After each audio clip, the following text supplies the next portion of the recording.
औज़ुबिल्लाहिमिनश्शैतानिर्रजीम बिस्मिल्लाहिर्रहमानिर्रहीम। आज अपनी एक नई वीडियो के साथ आप सबको अस्सलाम वालेकुम वरहमतुल्लाहि वबरकातुहू। मैं सैयद दानियल हसन अपनी नई वीडियो के साथ। आज इस वीडियो को बनाने का सिर्फ मकसद ये है कि हमारे स्पेशली लांडी के अंदर जो है हमारे पास एजुकेशन का मेयार क्या है, क्या सरकारी सतह पे और प्राइवेट सतह के ऊपर हमारे एजुकेशन का मेयार बहुत अच्छा हो रहा है या हम दिन ब दिन गिरते जा रहे हैं। आज इसी टॉपिक पे बात करने के लिए मैंने अपने इस स्टूडियो के अंदर कुछ गेस्ट को दावत दी है। सबसे पहले मेरे पास मौजूद है आसिफ साहब जो एडवोकेट हाई कोर्ट है। कैसे हैं सर आसिफ साहब, खैरियत से हैं आप? इनके साथ मौजूद हैं उमैर दुरानी साहब जो UC6 के वाइस चेयरमैन हैं। उमैर साहब कैसे हैं आप? खैरियत से? अल्हम्दुलिल्लाह। और लास्ट बट नॉट लीस्ट हम सबके फेवरेट और इस टॉपिक पे सबसे अहम गुफ्तगू जिनकी रहेगी उनसे आज हम आपका इंट्रोडक्शन कराते हैं, वो सादिक इदरीस साहब प्राइवेट स्कूल एसोसिएशन के करंटली चेयरमैन है। अभी रिसेंटली ये प्रमोट हुए हैं, वाइस चेयरमैन है और रिसेंटली अभी ये प्रमोट हुए हैं। आज इन तीनों से जो है वो हम इस टॉपिक पे सबसे पहले बात करेंगे। सबसे पहले मैं जाऊंगा आसिफ भाई के पास। आसिफ भाई, आप मुझे ये बताएं कि जो हमारे स्कूलों का मयार है तालीम का,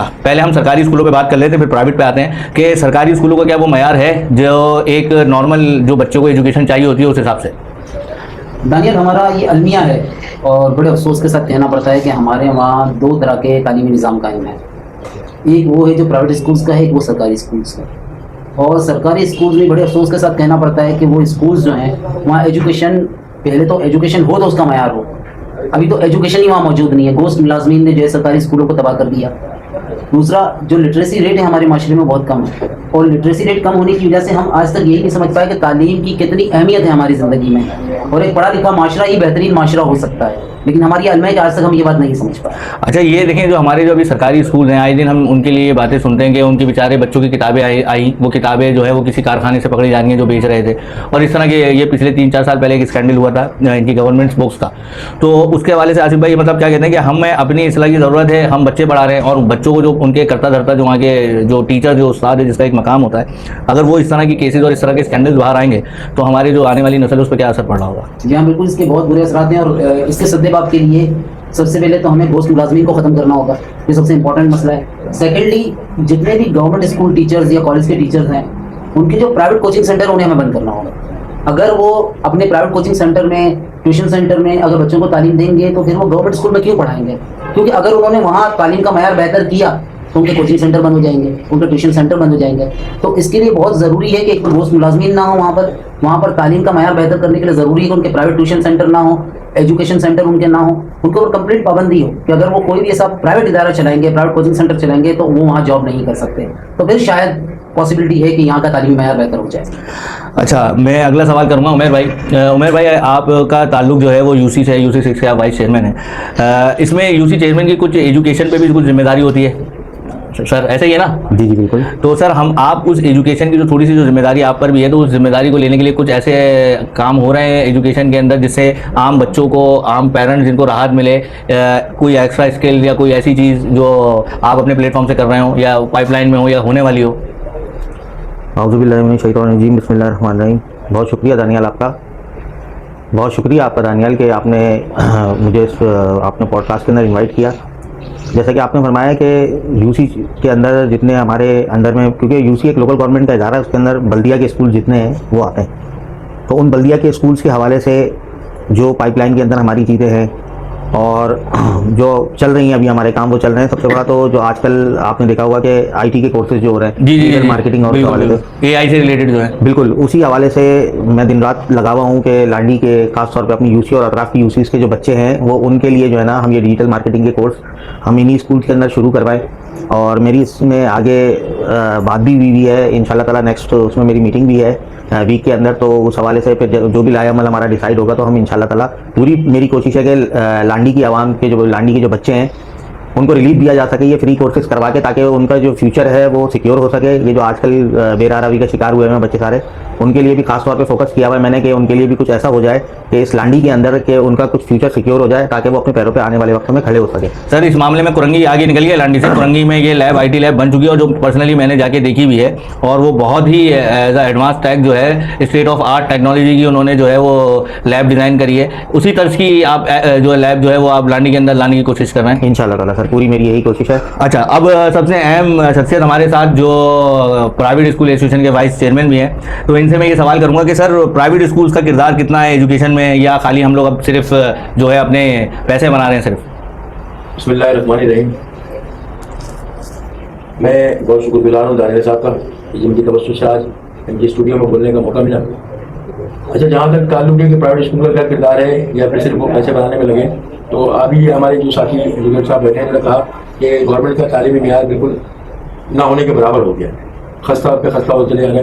तो जबकि इसके बाद से ही प्राइवेट स्कूल जो है वो गवर्नमेंट की जो जिम्मेदारियाँ हैं, जिसमें बेसिक जिम्मेदारियों में एजुकेशन भी आती है, ये गवर्नमेंट की जिम्मेदारी है कि अपने जो रियाया है उनको फ्री एजुकेशन फराहम की जाए और जो है ना जितनी भी बुनियादी सहूलतें हैं तो तमाम की तमाम उनको फराहम करना उनकी जिम्मेदारी है गवर्नमेंट। जो कि उन तमाम चीज़ों में तकरीबन मैं समझता हूँ कि चाहे वो पानी का मामला हो, चाहे इलेक्ट्रिक का मामला हो, चाहे एजुकेशन का मामला हो, चाहे गैस का मामला हो, तमाम मामला जो है वो डिस्टर्ब है और मजीद 30 सालों में बैकफुट पे चले जा रहे हैं, पसली की तरफ जा रहे हैं, कम से कम होते चले जा रहे हैं, बेहतरी का मामला नहीं। तो प्राइवेट स्कूल एक ऐसा जो है वो कमेटी है इसमें कि जो कि अपनी कराची, अपने पाकिस्तान के लिए एजुकेशन में भरपूर किरदार अदा कर रहा है, अपने बच्चों को प्रमोट करने के लिए। यकीन सी बात है गवर्नमेंट स्कूल के अंदर एक टीचर की जो अभी मौजूदा सैलरी है नॉर्मल सी भी वो 50 से 60 हज़ार रुपये सैलरी है और फिर उनके दीगर जो अखराजात है वो भी गवर्नमेंट बेयर करती है। प्राइवेट स्कूल में ऐसा कोई भी सिलसिला नहीं है कि जो गवर्नमेंट सपोर्ट दिया है, बल्कि टैक्सेस की मद में मजीद भरमार लगाई जा रही है। अभी रिसेंटली जो है वो मैं बात करूँ तो स्कूल वालों ने बच्चों को फैसिलिटेट करने के लिए अगर जनरेटर के बाद सोलर सिस्टम लगाया, तो सोलर सिस्टम के ऊपर भी जो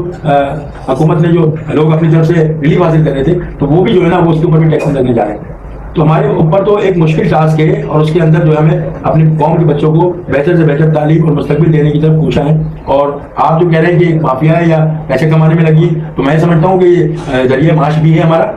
वैसे प्राइवेट स्कूल ऑनर की मैं बात कर रहा हूँ कि ये जरिए माश भी एक शख्स जो है वो जब अपनी पूरी लाइफ का पूरा टाइम उसको देता है इदारे को, तो जाहिर सी बात है उसके भी बीवी बच्चे हैं, उसका भी लाइफ स्टाइल है, तो उसको बेयर करने के लिए, उसको चलाने के लिए, उसको इनकम का भी सोर्स हासिल करने का। नहीं, मैंने माफिया का वर्ड इस्तेमाल नहीं किया था, मैंने पैसे कमाने का जो है वो वर्ड इस्तेमाल किया था। माफिया का वर्ड जो है नहीं गलत है, अगर ये इस्तेमाल कोई भी कर रहा है माफिया का वर्ड वो गलत है। और किसी भी ऐसे इदारे जो तदरीसा की अमल से गुजर रहा हो, देखिए हमारे यहाँ, देखिए मैं खुद भी एक प्राइवेट स्कूल से रिलेटेड हूँ, ये सारे लोग जानते हैं। इसके अंदर देखें सादिक भाई, मसला सबसे बड़ा ये है कि हमारे यहाँ दो किस्म की कैटेगरी हो गई है।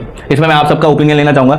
एक वो कैटेगरी है पेरेंट्स की जिसको इस बात का सुकून है कि मेरा बच्चा स्कूल जा रहा है, बस उसको इस बात से लेना ही देना नहीं है कि वो स्कूल में जाके कर क्या रहा है। और एक कैटेगरी पेरेंट्स की ऐसी भी है जो ये भी देख रहे होते हैं कि मेरा बच्चा स्कूल जा रहा है और स्कूल जाके क्या पढ़ रहा है, क्योंकि ये जो अभी एज अ पेरेंट जो ये 90s के जो पैदावार थी वो अब एज अ वालिदैन बन गए ना, अब वो वालिद और वालिदैन बने में, तो उनकी ये थॉट है कि मेरे भाई बस बच्चा स्कूल जा रहा है ना, मुझे इस बात की तसल्ली है। और इनकी मेजोरिटी ज़्यादा है, अगर 100 में से मैं 70% बात करूँ तो ऐसे लोग ज़्यादा हैं जिनको सिर्फ इस बात का सुकून है कि मेरा बच्चा स्कूल जाता है, दैट्स इट।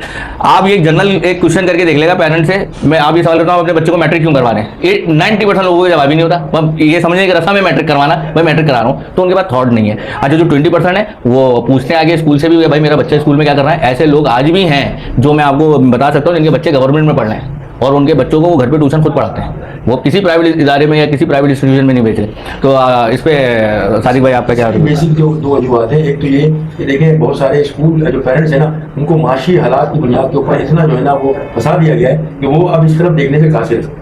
अब वो चाहे वो जॉब का माशी हालात हो, उसमें एक बंदा जो है वो बच्चे की ट्यूशन फीस, स्कूल फीस और दीगर अखराजात को पूरा करने में ही वो खर्च हो जाता है और आखिर में आके वो रेस्ट करने की तरफ जाता है और फिर सुबह उठ के दोबारा अपने काम पर लग जाता है और वो इन तमाम चीज़ों का काबिल है जो उसकी जिम्मेदारियों में आती है। और एक जो आप कह रहे हैं जो पेरेंट्स हैं, ये सीधा चंद लोग हैं जिनको हम गिनती में लाएंगे। मेजोरिटी हमारे यहाँ ये हो गया कि सब ऑटो पे हो गया कि हमने ट्यूशन बच्चों को ट्यूटर रख दिया है, हमने स्कूल के लिए पेमेंट रख दी। बहुत सारे ऐसे भी अफोर्डेबल पेरेंट्स हैं जो हर जगह पर उन्होंने पैसे की बुनियाद के ऊपर वो समझते हैं कि शायद हमारी जिम्मेदारी तालीम को जो है वो कमर्शलाइज करने में अगर स्कूल का हाथ है उतना ही हाथ पेरेंट्स का भी है, मतलब ये आप कहना है। आसिफ भाई, इस पर आपका क्या व्यू है कि आप क्या समझते हैं कि जो सादिक भाई ने जो बात बोली इससे आप सहमत हैं? बिल्कुल, मैं इसमें थोड़ा सा इजाफा करूंगा कि आपने 90s का जिक्र किया और ये जिक्र किया कि बहुत सारे लोग जो है हमारे यहाँ वो इससे ही मुतमईन होते हैं कि हमारा बच्चा स्कूल जा रहा है। जी देखिए, जिस माशरे में इस वक्त हम रह रहे हैं उसमें मेजोरिटी जो है लोअर मिडिल क्लास। जी बिल्कुल, ये नई कैटेगरी ऐड हो गई है, वैसे लोअर मेडिकल कोई था नहीं। लोअर मिडिल क्लास जो है उसमें लिटरेसी रेशियो नहीं है। बिल्कुल, वालिदैन यही सोचकर खुश हो जाते हैं कि हमारा बच्चा कम से कम तालीम याफ्ता। लेकिन अगर आसिफ भाई आप ये बोल रहे हैं कि वो पढ़े लिखे नहीं थे, तो आपके और मेरे माँ बाप कौन से पढ़े लिखे थे, लेकिन उन्होंने हमें एक अच्छी तालीम दी ना। मतलब आप अगर आप उठाएंगे 80s की जितनी भी पैदाइशी या 80s या 70s की, तो वो ज़्यादातर मेरे माँ बाप या उस तरह की एजुकेशन नहीं थी, लेकिन उन्होंने हमारे अपने पूरे 5-6 बच्चों सबको पढ़ाया। और मैं ये गारंटी से कह सकता हूँ कि हम चारों में अगर हम यहाँ बैठे तो अगर हम अपने अम्मा अब्बा की एजुकेशन चेक करेंगे तो ज़्यादा मैट्रिक होगी या बहुत सारे तो नॉन मैट्रिक भी होंगे ना, लेकिन उन्होंने तब भी हम सबको पढ़ाया और एक काबिल इंसान बनाया। सर लेकिन उसको देखें ना, फर्दर अगर उससे आगे बात करूँगा तो वाइस चेयरमैन साहब ने बहुत अच्छी बात कही कि हम अपने माशरती तकाज़ों को और सोशल एक्टिविटीज़ को जो है और अपनी ज़रूरतों को पूरा करने के लिए इतने मसरूफ़ है कि हम कहाँ जाएंगे? हमसे जरूरतें ही पूरी नहीं हो रही हैं। बच्चों की इतनी महंगी तालीम के अखराजात उठाने, जदीद मॉडर्न जो दौर है, जो मॉडर्न एजुकेशन है, उससे हमें कॉम्पीट करना है। हम उसी से बाहर नहीं निकल पा रहे हैं तो हम आगे कहाँ जाएंगे फिर? अच्छा, मेरा सवाल उमेर भाई से। उमेर भाई, हम यूरोप और लंदन और अमेरिका की बड़ी मिसालें देते हैं। आपको पता है यूरोप और लंदन के अंदर दो चीज़ें बिल्कुल फ्री हैं, एक सेहत हेल्थ और दूसरा तालीम। और पूरी यूरोप के अंदर एक ही निसाब पढ़ाया जाता है, एक ही कैरिकुलम पढ़ाया जा रहा है। तो इसके ऊपर सर आप एक प्लेटफॉर्म पर हैं, तो उसके लिए आप ये आवाज़ कभी आपका उठाने का मौका मिला या आप उठाने की कोशिश करेंगे कि सबसे पहले तो जितने भी शायद आप प्राइवेट हो या सरकारी हो स्कूल हो के उनका जो कैरिकुलम है वो एक करें, ठीक है ना। अब जैसे मैं अगर सिटी वाइज बात कर लूँ तो पंजाब बोर्ड यहाँ है, सिंध बोर्ड यहाँ है, इतना फर्क है दोनों के कैरिकुलम्स के अंदर जो उनका कंटेंट है। तो यहाँ पे कुछ होगा सिंध के या सिंध वही अपने आज से जो 50 साल पहले जो मैट्रिक में मैंने पढ़ा था वही मेरा बेटा पढ़ेगा?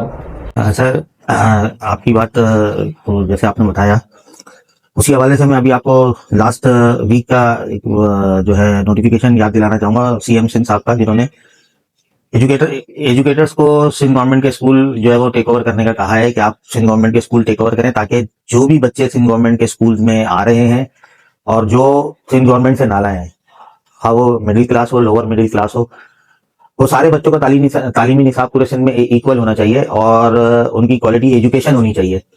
तो इसी हवाले से लास्ट उन्होंने ऑफर करी है एजुकेटर को भी, ठीक है, और अल्लाह आपका भला करे पीएफ चैप्टर को भी, कि आप ये जो है ना वो हमारा तालीमी निसाब को संभाल लें और जितने सिंध गवर्नमेंट के स्कूल हैं उनको टेक ओवर करें। सिंध गवर्नमेंट की आपकी जो भी मामलात है वो सिंध गवर्नमेंट आपके साथ करने के लिए तैयार है। वो इसीलिए इक़दाम किया गया है कि इस चीज़ को बेहतर बनाने के लिए तालीमी निसाब को, सिंध की जो तालीमी निसाब है वो बेहतर हो सके और हर बच्चे को जो है वो तालीम फ्री में और क्वालिटी एजुकेशन प्रोवाइड की जा सके। आसिफ भाई, अगर गवर्नमेंट स्कूल अच्छे हो गए तो फिर प्राइवेट स्कूल का क्या होगा?